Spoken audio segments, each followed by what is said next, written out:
के जानो बहिनी बहिनी जाली ससुर बहिनी जाली ससुर सूरज बाबा के जानो बहिनी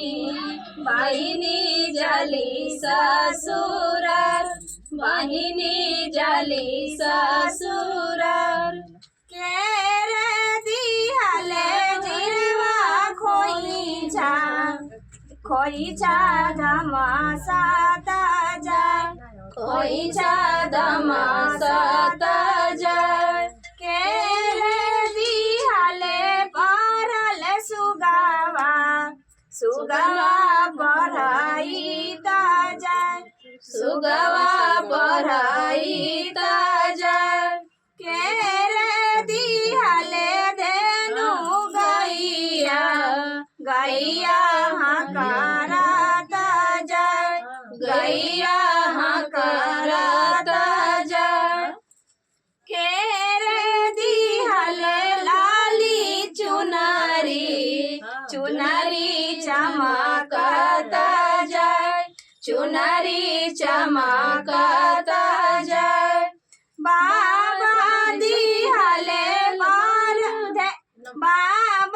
दिहले धेनु गैया हकारता जाय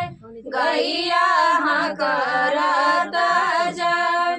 अम्मा दिहले लाली चुनरी चमकता जाय चुनरी चमकता जाय भैया दिहले परल सुगवा पढ़ाईता जाय सुगवा पढ़ाईता